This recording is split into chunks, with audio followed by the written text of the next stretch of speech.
Aloha and good morning, everyone, and welcome to the Hawaii Island Chamber of Commerce's Talk Story session with Department of Labor and Industrial Relations Director Scott Murakami.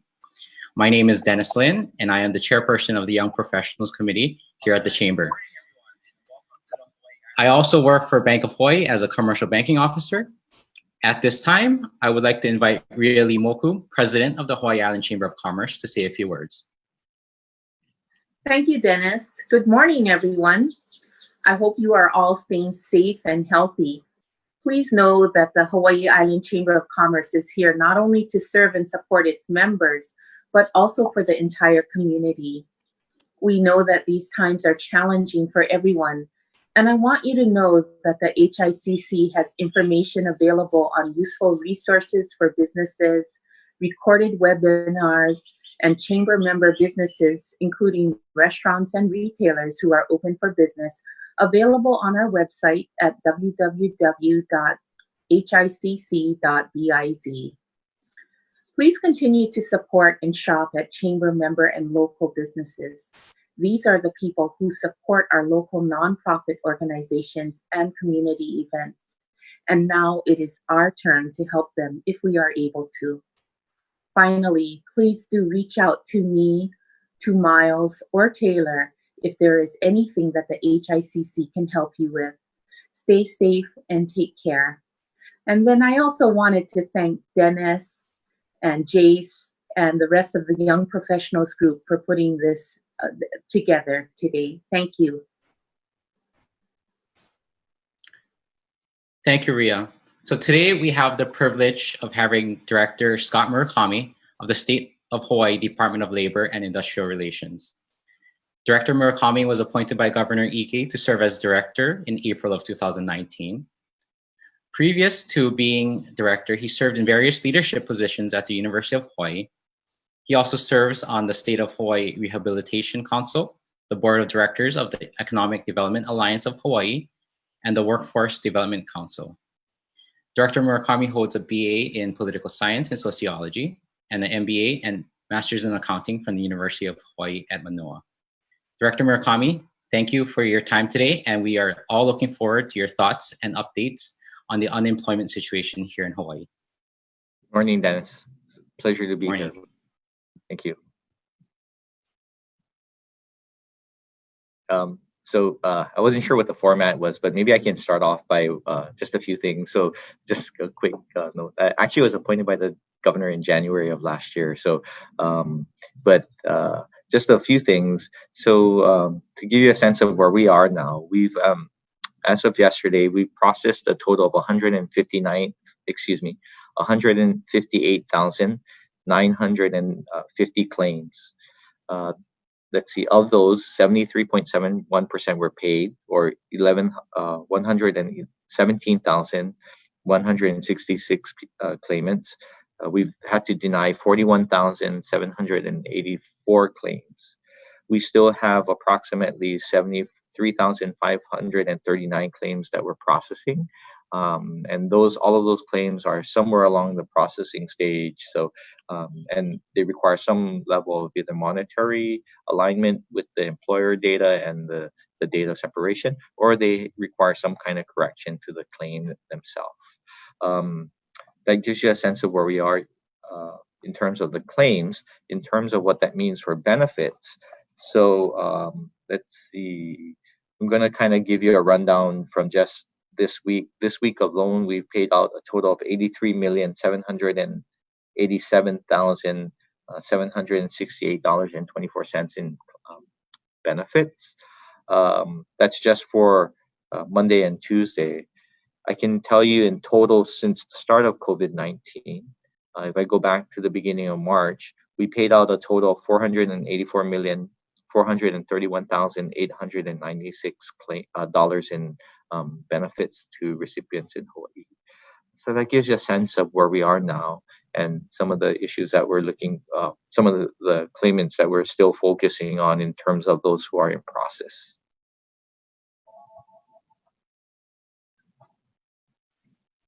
Okay, so we have some questions that our members had provided us. So thank you, Director Murakami, for your updates. And Sure. here are some of the questions. And if we do have more time, we'll gather some questions from the Facebook Live comments. But right now, let's go to our list of questions. Okay.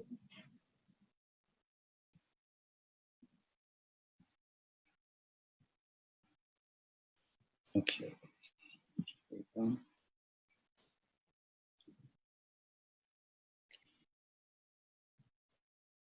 So this is our, let me just make sure.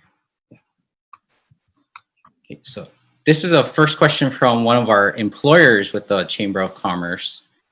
And so they are asking, they haven't received, documentation. So what can they do to make sure that, all this stuff gets processed?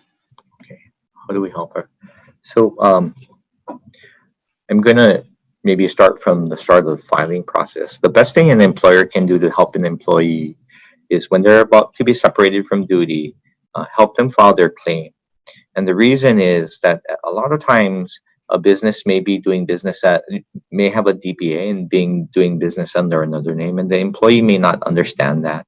If you're a larger company and you have multiple divisions and there's a change to your cost center for an employee, they may not realize that their position changed. So there's a lot of nuances to making sure that the data from the employer side is correct when they're filing their initial application. And again, you can file that claim 24/7. So the best thing to do is help your employee file the claim and make sure the data is accurate. And the reason for that is once it's in our claim system, once it converts from an application to a claim, then we have to then go in and manually work with the claimant to make sure the information is accurate. If there's a mistake, that's what kind of holds the process up. So a claim has all of the information correctly applied to it will be ingested into our mainframe and will process within about 15 days. The normal required allowable period from the federal government is 21, but as I shared with people in the past, we have done things to kind of reduce that time period so that we can pay people more promptly. I think once it's in the claims process, there's very little you can do as an employer because it is an individual claim that we are assessing from the claimant's position. At that point, if something needs to be corrected and it's an employer validation issue, we will most certainly contact the employer. But that's why it's very important to help your employees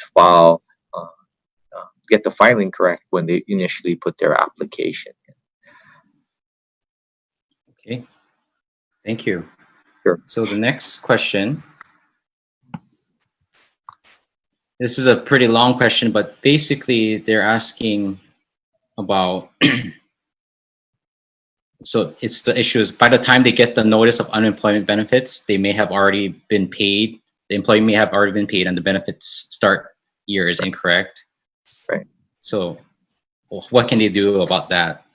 Okay, so let me share a little bit with you on the LER first. The low earnings report, we had to make some changes to it so that we could pay claimants more timely.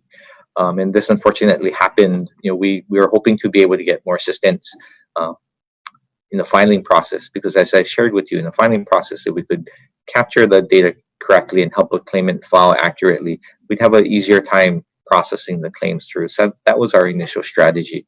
And we did have partners like the Hawaii Tourism Authority reached out to a number of employers. Local 5 helped us. ILWU helped us with filings. But initially, our strategy was to get as many volunteers as we could to help us make sure that filings were correct. Unfortunately, once we ingested all the once we ingested all the claims, and we had to make corrections to them timely, that's when we started to see a big backlog of people. Well, to make sure we paid people more timely, we reduced the time for the LER report. And so the low earnings report, that's why for some of you, you may not have received low earnings reports on employees. However, you still can file the LERs online through our portal. And I'm suggesting that you do that. We will make the change back to the LERs once we get the backlog of people, or I shouldn't say a backlog, the people who are in process, because that's really what it is. They're all in process, and there's just a lot of them going through. But once we get them processed, we'll reinstate the LERs to make sure that we do timely process them. One thing you'll notice that's different on the LER is there's going to be a checkbox next to an individual whether or not they actually were offered work and declined it. And so I'm going to ask you to just kind of help us out in checking that off so that we can timely reduce the benefit for it. Now, I do realize that in doing the change to the LER to get claimants more money, one of the unfortunate byproducts of that is that we ran the risk of overpayment. We will do everything that we need to collect it. But that was a cost that we had to bear to get claimants their benefits in a much more timely manner. At this point, I think that kind of, I'm not sure if I answered all of the question, but that's something. The other thing I should share with you is that if you're having a difficult time getting in as an employer, don't use VPN. Just come in through a regular portal, a regular login. And the reason for that is that we actually do track IP addresses as a way of making sure that our front end of enhancing security, I guess. One of our security issues is to track IP addresses and make sure they're coming from someplace that we can identify. So if it comes in through a VPN with no IP address, you're going to have a difficult time getting in. Okay, great. Thank you.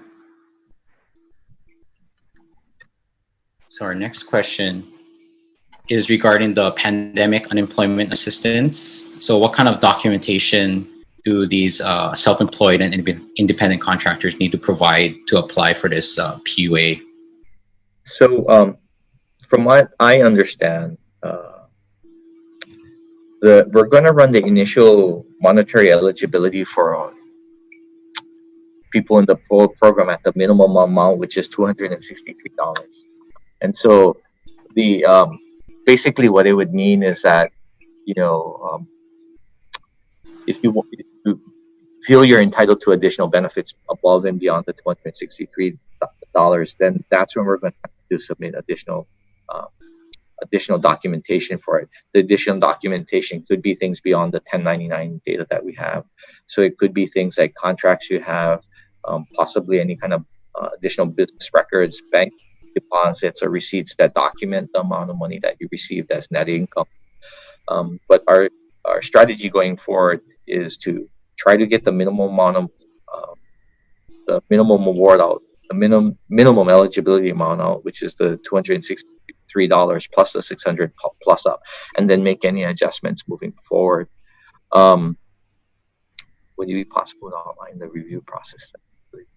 I'm not sure to what detail you want me to go through the review process, but I guess in general, anyone, to try to explain it a little bit better, anyone who has a W-2, the expectation is that regardless of where you got it, whether it's your wages are from your primary source of income or not, anybody who receives a W-2 will have to file through the unemployment insurance program. And you have to be denied through that program to qualify for the pool program. So the way you would get denied is that you just don't have enough wages in the system, even under our alternative base period process. You just don't have enough wages, which then would clear you to run through the PUA system. And then from the PUA system, we'd make the payment benefit payment out to you.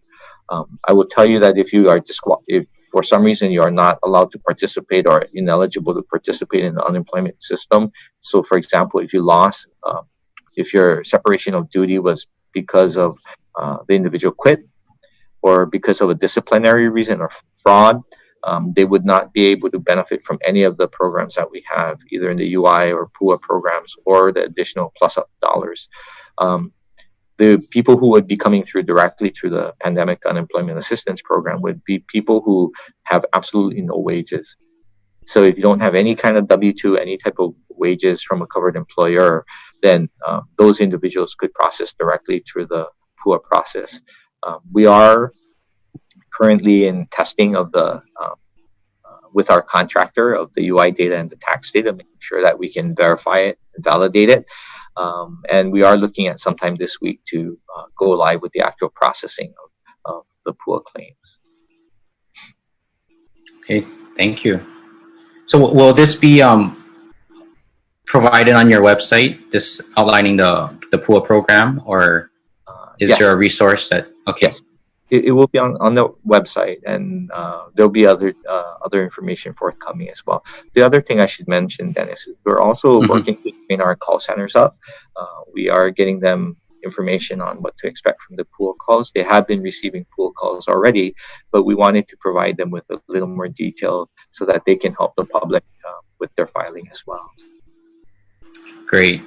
Yeah, because one of the other questions that we got late yesterday was, people have been trying to contact you guys and through the call center, and some of the volunteers that you guys have there are not necessarily knowledgeable on the specific question that they have. Right. And so, yeah, I think go ahead. That's a valid point.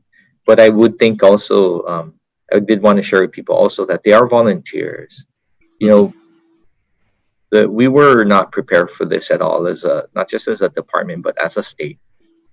Right? Not only were systems not prepared, but the problem with it is that the way we pay for the personnel within the unemployment insurance office comes from a formula that's a formula fund from the federal government that determines the amount of resources that are allocated for the state to pay for unemployment staff.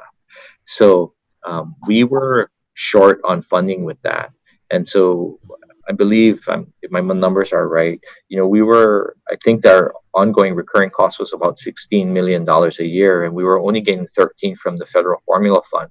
So we had flown to DC to talk to people, not just in our congressional delegation, but also within the U.S. Department of Labor at the national level, to let them know that they have to make a change for it, because in caring for in periods of extended economic prosperity, what happens, formula fund that funds unemployment insurance is based off of the 2-year moving average. So even now that we've had COVID-19, we're not going to see that fund and the amount of money that's available for us to staff the unemployment office. We're not going to see that increase anytime shortly through that formula. So we had some significant concerns about that, because as you all know, being in business, it doesn't kill you. The 100 miles an hour doesn't kill you. It's the sudden stop. And the sudden for us on March 1st.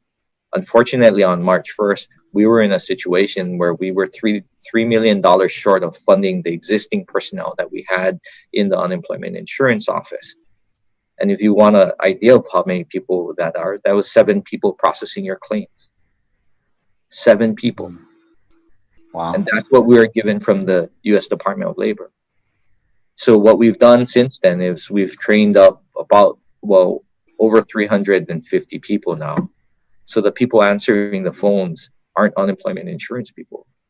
They are volunteers who are trying to help the community out. Yeah. But the volunteers are part of a solution. They're not part of the problem. They're part of the solution. Right. The fundamental problem is, how do you run an unemployment insurance office with a $4 million deficit a year, with a system whose the basic application on system is 40 years old? And we're told to run it in compliance with the federal government. But by the way, we're not going to change that formula for you. And that's the real issue here, is that, yes, I understand that people aren't have the answers for them. I understand that they had to wait long. I think the fundamental question is, why were we allowed to just have 7 people? Right. And is that representative of how the economy is going to be able to recover? Is that reasonable to ask for any state to have an economic recovery and an economic safety net with that low of a funding issue, with those kinds of systemic issues that didn't plague just our state? So if you look nationwide, those issues are just, they're everywhere. They're all over the country, and it's not just unique to Hawaii. I think what's different about Hawaii is that we were able to find the solution for it through the volunteer process, as well as through the technology solutions that we ramped up to ensure that we protected the mainframe application, because the application itself was, it's just very old. So those are the things that, at least from my position, I've tried not to focus on the problem, because my job is I tell everybody what the problems are, but it's to solve it. The challenge is, the solution is, and for us, as a result, the volunteers are the solution. They're not part of the problem. The problem is, why did we we have these types of antiquated systems, and again, I got to be clear about this, right? Because everybody's helping out to solve the problem. The legislature, the administration, our congressional delegation, everyone's trying to help out the solution. But fundamentally, the U.S. Department of Labor has a responsibility for enforcing these programs, and not just enforcing a program, but also ensuring that we have the necessary resources as a state to run it. Otherwise, you will have a national problem where everybody has different systems, everybody has disparate ways of taking care of their states, but you can push more money to us and tell us, well, we're going to give you more benefits in ways in which we can't even pay it out. Yeah. So the fundamental question about this is, where then does the responsibility lie for those types of activities? We will take responsibility for running up the solutions, which is what we're trying to do. But the fundamental problem really is that the funding mechanisms from the federal government never kept up with this sudden stop that we experienced. Thank you for your clarity on that, Dr. Murakami, because Sure. we don't really hear that side of it, so we appreciate the color on Sure. that situation. Yeah, absolutely. So here's our next question. So how much longer can the state afford to pay out unemployment benefits? So I think I had told people initially that it was May 10th. Fortunately, May 10th came and went, and we're okay. But the reason for that is at that time we just needed a rough ballpark to estimate how much money we would need from the federal government to set up our what we would term a line of credit, but so that we could make sure we could backstop any shortages in the unemployment insurance trust. We've since been able to reassess that, and it looks like June 11th will be the date in which the trust fund expires. Okay, thank you. Sure. And so a follow-up question is, what happens after the funds run out? So as I was mentioning earlier, Dennis, had to apply for, I guess, in essence, a line of credit with the U.S. Department of Labor, and that fund would come, of course, from the Treasury. So we have done all the things necessary to do it. We've given them our estimates on when we thought the fund would expire and what our need would be. I can tell you that what we've been assured of is that the line would be interest free until the ending of the year. And so our responsibility now is making sure that we manage the trust in the most, we have a fiduciary responsibility to trust that we've had to mind and be careful of. But our responsibility is making sure that we leverage all of the available federal funding that is made available us to cover all of the costs we have, and weigh that with other types of economic costs for recovery and expansion, recovery at this point. So I guess a follow-up, for that is, if you do apply for that line of credit, do we know how long it would take for the federal government to grant that line of credit? So we actually haven't been approved, and it's a drawdown. So it wouldn't, and that's why we did things ahead of time. But it would just be a matter of notifying the government, federal government, that we would be drawing down from that line. So we don't anticipate any disruptions in benefit payments to the claimants. Okay, great. And this is, as a banker, right, this is what we've been, living through for the past month, is this Paycheck Protection Program. Yes. So as these employees are getting hired back by their employers, do they get denied that $600 additional federal unemployment payment, or how does that work? So the way it works is, as long as they qualify for some form of unemployment insurance, they will get the $600 plus up. But let's say you hire them back at full time. And when you hire them back at full time, as long as the benefits that they are paid, as long as the paycheck that they receive exceeds the weekly benefit rate, they will not receive any benefits from us. So at that point, when the paycheck they receive exceeds, at maximum, it's $648. As soon as it exceeds that, they will no longer receive any benefits, including the additional $600 UI payment. Okay, thank you. Sure. And then, so you just answered that question as well. So as long as the weekly, as long as their paycheck exceeds the weekly unemployment benefit, right, they won't get any unemployment benefits. That's correct. And there are situations, Dennis, where theoretically, let's say, for example, since we're opening up the economy slowly, maybe businesses that ramp up offer, let's say, part-time employment come back. And if that part-time employment does not exceed their average weekly benefit, then they most certainly would qualify for partial unemployment insurance benefits and would receive the full benefit, including the $600 plus up. Okay. So for those employers who are facing the situation where employees are saying, I don't want to come back because I'm getting paid more in unemployment benefits than I am if I come back to you. Right. Then they have to realize that they won't get unemployment benefits if they get paid more, right? That's correct. Not only that, so one of the changes that I was mentioning on the lower earnings report that one of your members had asked about was we're making a change to look as if you've offered somebody work and they've declined it, because at that point we will terminate benefits. Now the claimant has the opportunity to file an appeal, and we will probably we'll have some due diligence before that of course contacting the employer and the claimant. But the reality is at that point we have the option of terminating benefits, and we're very concerned about that because under the PPP plan, we want to be sure that businesses can convert their loans back into grants, and we don't want to be the cause of any kind of problem for that. So that doesn't mean that the claimant doesn't have the right to appeal. They certainly could appeal the decision, but that's why we're putting that additional checkbox in the low earnings report. Okay, thank you. Let's go through this one. So given our state's experience with COVID-19 and the mass layoffs and business closures, what are programs that the DLIR pursue to prepare for future pandemics or other economic crises? Wow. Okay. Let's see. There's a number of things that we're looking at. One is fortifying the unemployment insurance program. So, as I shared with people throughout this stage, we've made a number of technology enhancements to or solutions, I should say, to the unemployment situation. So all of them are modern web services. The most recent one, just to kind of rattle them off, we did create a web form back in March. On the 23rd, we launched it so that people could file 24/7.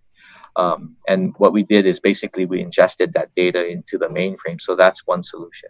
We created an inquiry portal that allowed people to find out what the status of their claim is. And what it does is it takes a snapshot of their claim status and it puts it up on the server and then is completely separate from the activity on the mainframe, the activity on our portal. The third thing that we did was most recently, we just migrated the certifications and logins into an SQL environment. So it basically, instead of going through our old portal, goes now through a SQL gateway, API gateway into a SQL replicated database. And that database synchronizes with the mainframe. I think it synchronizes every 5 seconds. But here's what all of that led up to is basically we're modernizing the entire front end of the system, but we're doing it as we go. So the replicated replicated database in the SQL gateway and that environment now is what's allowing people to certify in a more timely way.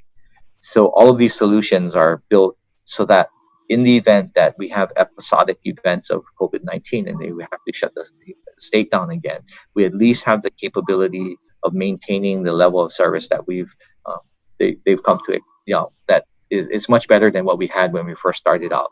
So there are two technology issues that we're trying to address with the UI system. The first one is that the fundamental application that resides on the mainframe is old. So even though the mainframe technology is new, the application itself is why we have these green screen environments that people have to log on to. And that the whole process of data management in that is really meant from the 1980s way of processing data as opposed to what's modern and up to date now.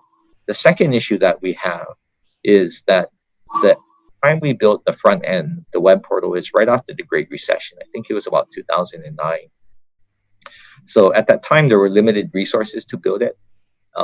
And there were concerns about touching the code on the mainframe and any type of integration with it. So what we did was, well, I should say what I understand is they used a technology called screen scraping, which is very, it's very heavy on the calls that it makes to the mainframe. And it's not the most efficient way of doing that. So those were the two problems we had. 10-year-old portal that serves as a front end, and a almost 40-year-old application that resides on the mainframe, right? So what the SQL environment does is virtually eliminate the front end 10-year-old program. Or 10-year-old portal that was part of the challenge that we had. And so now, at least the front end web portal is modernized. It's much more efficient. And the question for us is, and how do I fortify the strength, the mainframe application? Are there other ways in which we can make sure it's scalable, that resources are allocated properly? And the team has done a great job of tuning it so that we've seen improvements to it. But that's the first thing for UI. The other thing that we're working on, and we launched this shortly after, I think it was the second week in March. We have a program called Reducing Unemployment Disruption and Driving or Rudder. And so that supports businesses through our employment training fund. And what we did was we shifted all of the money into our macro programs. And the macro programs can go directly to businesses. So any business that was hiring from March 1st, after March 1st, was able to sign up for the program, and we offset their training costs by $1,000 a person. And so that program now, I think the way it works is we paid $500 per new employee up front and $500 in back end. My understanding is yesterday we paid up to $95,000 for people who have jobs. So one company is almost at max, or they've spent almost their entire $1,000. So, I think integrating these programs together somehow is going to be important, because we got to get people back to work. Even though you don't have to look for jobs, online portal or the online website for jobs, job searching and job posting, HireNet Hawaii is still available. So, leveraging those tools as we move into economic recovery is going to be something that I think is important. I think the other thing is a lot of our systems are not integrated. So they're kind of, last year, one of the things we noticed is that all of our claims management systems are siloed. So the question is, how do we integrate them? Because, we are bound to see increases in workers' comp cases now that we're preparing for. We're preparing for additional issues with or additional costs to our premium supplementation plan, as well as our TDI trust. So, we're preparing for those things in the aftermath of COVID-19. But I think in moving forward, what we need to be cognizant of is that there needs to be better system integration for all of these systems, and they all need to be modernized because they're at different levels of capacity and modernization. The other thing I would add is that I think I would look at, our HIOSH department is a wonderful resource because they have consulting capabilities. They don't just issue fines, they actually come and do consulting. But a lot of it is predicated on what the federal requirements are, and I'm kind of curious what we could do as a state, right? Because are there unique situations that we should prepare for where they'll create work environment issues that our HIOSH staff would be able to take care of? So those are the issues that, at least going forward, and I have to say that I'm sorry because I haven't had a lot of time to think more systemically about all of the things that we'd be doing in the post-COVID-19 period, other than that will have. But just off the top of my head, I would think better systems integration with the claims management systems. I think we'll learn a lot in terms of preparation in getting people back to the workforce, and most certainly, I think the readiness for our Workforce Development Council and the Workforce Development Division, so that we can redeploy people back to work as quickly as possible. Great, thank you for that. I just wanted to maybe take some time to answer some of the Facebook Live questions that we've been getting. So let me just switch over here. And so I have a question from Gerald. Has the department considered utilizing more state employees that are currently not back to work, are receiving full pay and benefits to assist in expediting unemployment insurance claims in lieu of relying on volunteers? So that's a great question, Gerald. So a couple things to share with you. The volunteers are all state workers and workers from the legislature. So what we're doing is we're taking the sign in, and they're called volunteers because they're showing up, and we've trained them, and for lack of a better term, they technically, I guess, have not been reassigned. I'm not really sure what the technicalities of differences are, but here's what our plan is. So the unemployment insurance program is a fully federally funded program. So what we're looking at is we do have sign in and sign out times from the people who are participating. So what we're going to do is take those personnel costs and charge it to the unemployment insurance division as part of our above base ask for support. So what that means is that the above base ask, once they see all of these claims processing come in, based off of the workload that we process, actually we would get additional funding from the U.S. Department of Labor. So those funds can then be used to offset the state workers who are working in the convention center, and reduce then, thereby reducing the cost or the load on the general fund. So there are, I guess, to answer your question real succinctly, Gerald, the people who are working in the convention center are actually paid state employees. But the trick to it is not just having the paid state employees work for us during this time, because they are, in essence, well, because of that, they are certainly working, earning their paycheck. But what will happen is, on the back end, we'll take that expenditure and see if we can get it reimbursed by the federal government.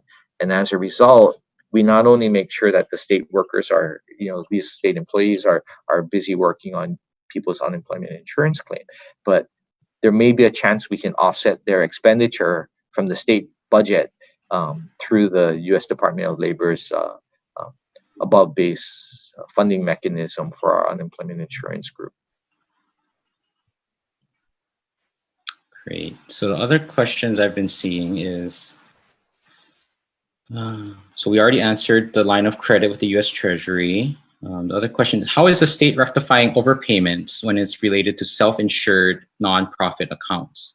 The state approves the unemployment insurance claim and then bills the self-insured account for the amount released. We have had problems of overpayments with no response from the state. I would have to look at it because there was some changes to the for nonprofits and the 50% payment. So I don't want to say anything that's incorrect, Dennis. Sorry, I would have to go and check, but I thought that they had to pay the entire amount and then we would rectify it in the back end. I thought that's what the rule was. And that would include any overpayment that we made. But as for the technical aspects of it, I would have to get back to you on that. Sorry about that. No problem. Thank you for that. Sure. So another question is, I'm an employer and some of my employees have asked to have their claims backdated and have been denied despite the information supplied by my HR director supporting their last day of work. I'm not sure. That wouldn't be a reason for us to deny it, because if the employer tells us that and verifies with us that the back date was the accurate date of the date of separation, we will honor that payment. I'm not sure if it's an issue where we haven't been able to get to those particular claimants yet, because I do know we do have a number of cases where the initial filing was backdated, or needs to be backdated, that we're trying to get through now. So it sounds like that it wasn't actually denied the second time, that we are actually working through that, through all of the cases to make sure that those are rectified. Okay, and then we have one more question. Why can't the website accept claims for a week ending May 9th, 2020? It keeps saying that it's too early to file the claim. My suspicion is that individual might be fully unemployed as opposed to somebody who filed a partial claim, and as a result, they would be a biweekly claimant. And so that would be my suspicion. But that's what it sounds like the situation is. Okay, thank you. So we did want to pick your brain about a couple of economic issues. Oh. Okay, I'll try my best. Let me just get back to the screen here. Okay. So our experience with this current pandemic has demonstrated that the reliance on just a few economic drivers can have very negative impacts. What is the state going to do to drive the establishment of a more diverse economy? And how can the business community support these efforts? Okay, so I do know I'm part of that House COVID-19 recovery committee, but I'm going to just be very honest with people and tell them that at this point, my priority has been on the unemployment insurance program, and thanks to Speaker Psyche for his support on it. So I think it would be disingenuous for me to speak on behalf of the state. But I can tell you, but if it's okay, I'd be happy to share personal opinions as long as people are clear that this is just kind of my personal thought. I do think that the state, perhaps the question isn't diversification. Perhaps the question is, how do we redistribute GDP? Because the state does have other sectors that are viable and but are small, right? So the question is there a way we can look at the supply chain and start improving or start building businesses that we're currently having to import services or products from, right? So, and what are those sectors? So are there things in, for example, research or defense contracting or other areas that we can actually build additional businesses in that help us to reduce the amount of imports we do of those type of higher level skills? I think that there may be an opportunity for that. It would involve some real structural types of analysis of the supply chain, but I think that's where businesses can help, right? If we can identify that you're having certain services that are being purchased from outside the state, are those things that we can currently do within the state, thereby retaining greater amounts of GDP within the state and then bolstering other types of economic sectors? Because I don't think the issue about economic stability is one in which it's this or that, right? It's not tourism or something else, right? It's not defense spending or something else. It's how do you get the pieces of pie to be bigger? And I think that requires only a certain level of analysis that you can do. But at a certain point, it comes to understanding, so what do businesses really need that they're purchasing from outside the state now? Can we purchase that from within the state? I don't know how you do that systemically, but that would be my thought on it personally, that we do have some strong business sectors in the state. The question is, could we get them to be even stronger so that GDP then gets redistributed more equally, or at least, so it's not just concentrated in the areas of healthcare, tourism, and government. That could we then distribute GDP to have other things in research and bioengineering, whatever it may be, right? In those particular areas, and what do those people need? What do those businesses really need to purchase within the state to grow that economic sector? And that may just be in my view, that's kind of my theoretical, pragmatic way of viewing it. The real hard work gets done by the committee and the businesses to actually be able to do it. But I think that would help, because there's always, tourism's a wonderful sector to have.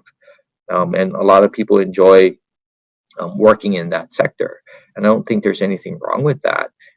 Equally, I don't think there's anything wrong with doing work in naval defense types of initiatives. I do think that having those types of sectors stronger help us out a lot. I think it's kind of difficult to imagine. I'm trying to think of a specific case in Hilo or in Kona that I could use, but there are ways in which we could look at economic opportunities more from a perspective of what can we stop importing how do we retain cash in GDP in the state, right? You know, part of the thing that we looked at, for example, from our side, given this COVID-19 situation, right? You know, so there were other phone solutions that we are looking at, and we are looking at things like a cloud-based solutions. We were limited in some respects by our capability to install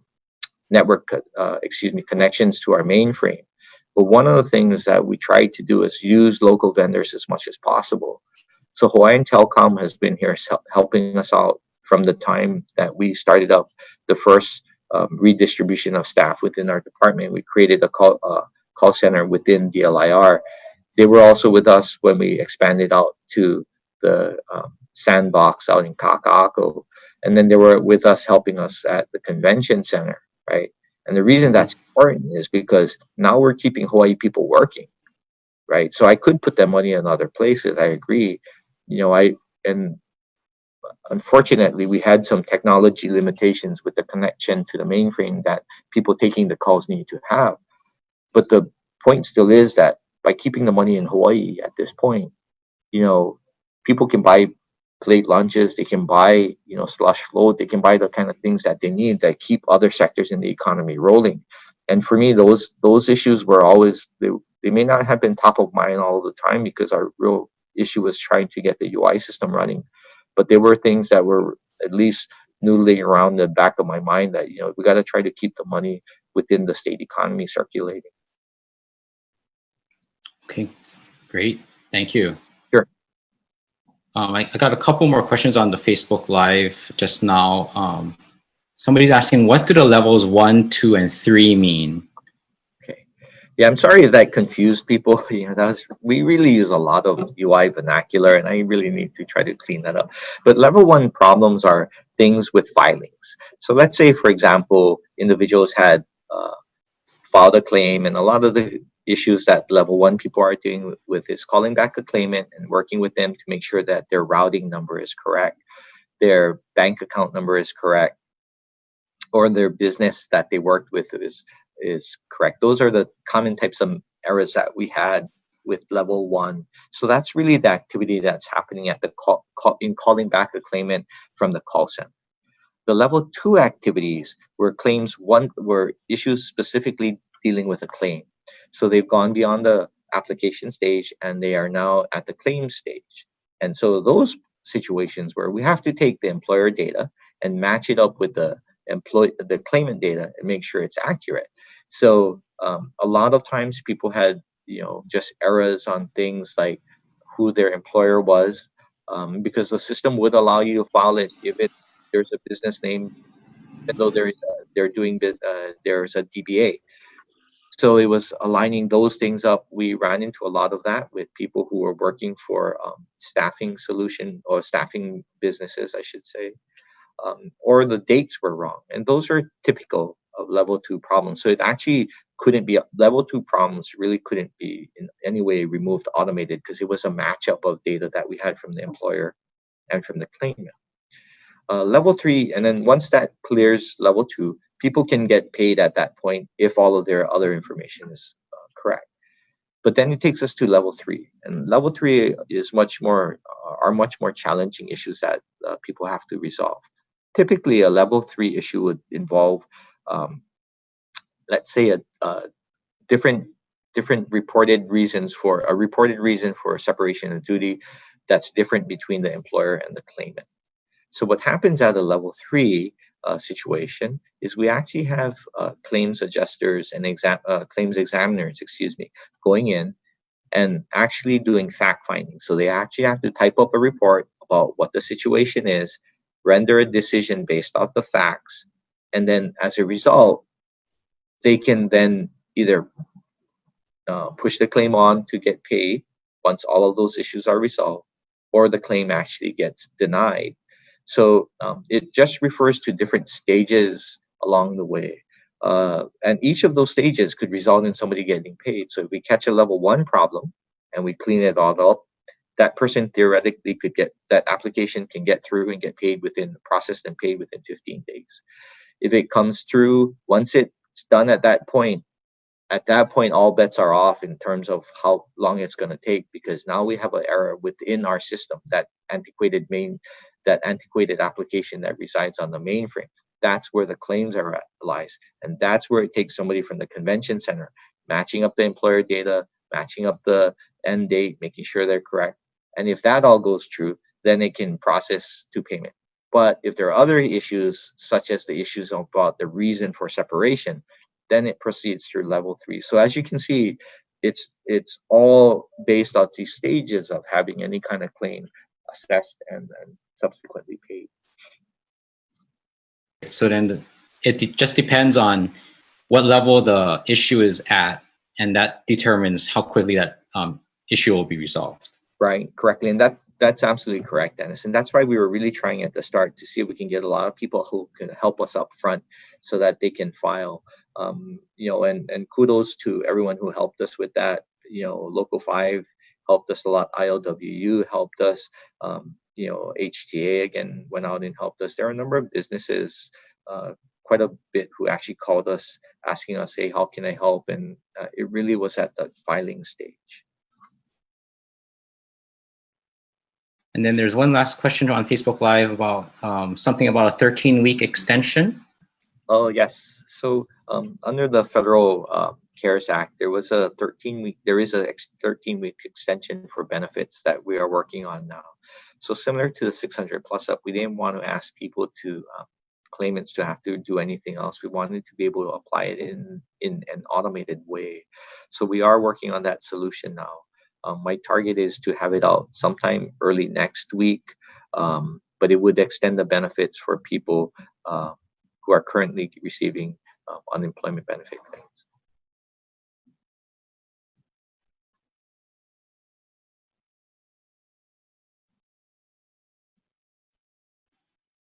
I want to go through our questions that the chamber members provided, because we just have a couple more. Sure. And, if you still have time, Director Murakami, there's like 10 more minutes, and we'll see if any other Facebook Live questions come in. Okay. All right. So once the pandemic has stabilized and businesses are reopened, it is likely that some of the workers who are laid off will not be recalled to work. How is the DLIR going to help those individuals to make them employable? So we do have our another couple. So this, I'm going to try to make this. We run another program within the Department of Labor and Industrial Relations. It's a federal program called the Workforce Innovation and Opportunity Act. And what the act does is it provides support for reemployment and training services. So the funds, actually, a lot of those funds are based on a formula, and they work through the Workforce Development Council. And the council actually is governed by 41 members, and the money passes through, the formula fund passes through the state into the counties, and then the counties administer them through the American Job Centers. So, but as a whole, what we do is we provide administrative support through the Workforce Development Council, and subsequently through the Workforce Innovation and Opportunity Grant. That grant aligns with a lot of other things. It has to align with the state's comprehensive economic development strategies. It has to align with the state Perkins grant. It also aligns with some of the things we do in our department within the Workforce Development Division.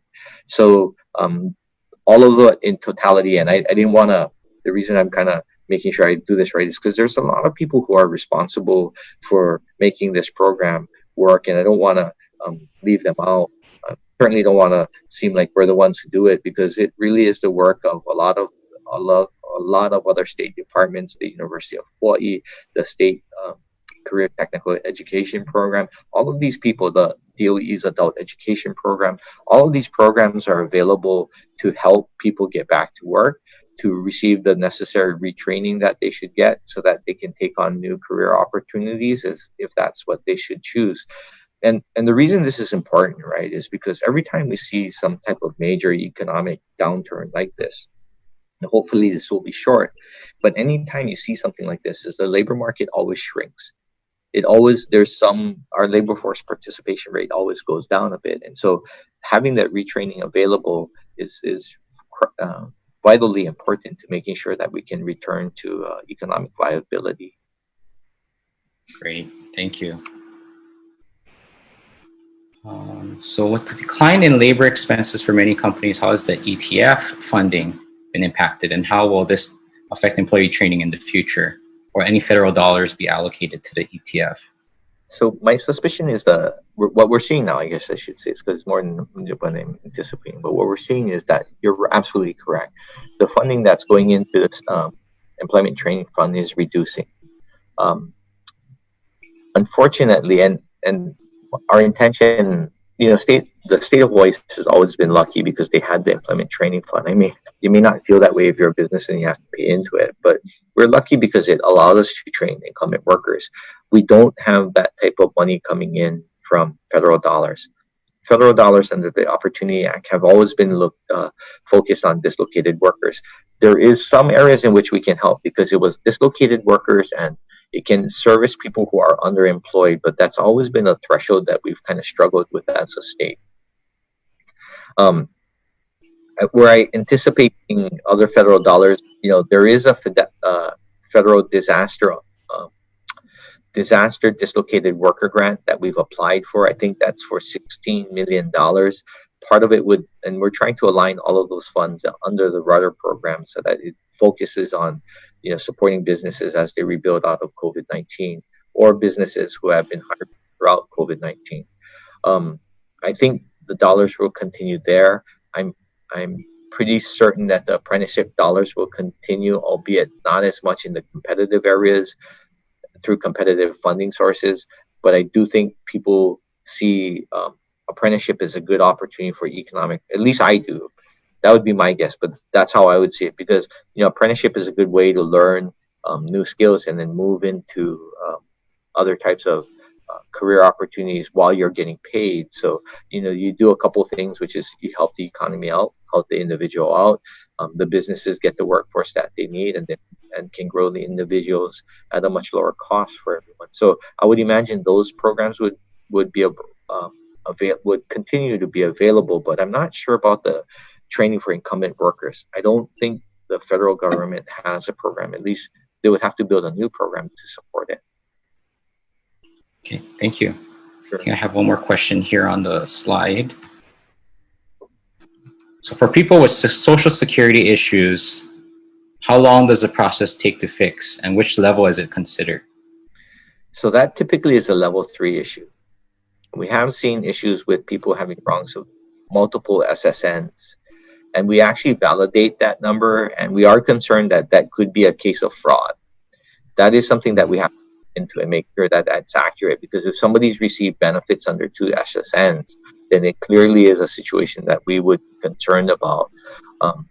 I will tell you, we have run into issues where people have multiple SSNs, and we do take that very seriously, and that does escalate to a level 3 issue. So, it does take some time to do all of the verification, and more so what would have happened if somebody got benefits under 2 SSNs.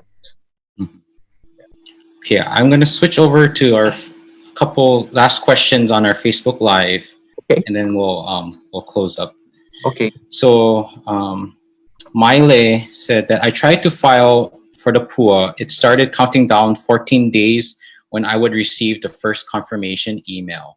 However, it was paused for a couple of days last week, so my day to receive the email would be delayed. Was there any problem with the new system needed to be fixed? Is PUA going through smoothly once it begins, not like the current unemployment insurance system? So I haven't heard anything about the PUA system being down. So I would have to look into that, Miley. I'm not sure why that happened, but we are still on target to do an implementation this week. At least that's what our target is. And like I shared earlier, it currently is in testing with our staff. So I haven't, as of yesterday, it seemed like it was moving forward for implementation this week. Okay. Well, that's all the questions I have. Thank you for your time, Director Murakami. And I want to thank the 100+ chamber members and guests who participated in our Facebook Live today. I want to thank Jace Takea from Eclipse Entertainment for handling the back end, and our hardworking chamber staff, Miles and Taylor, for arranging this. Thank you, everybody. Stay safe and have a nice day. Aloha. Thank you. Thank you.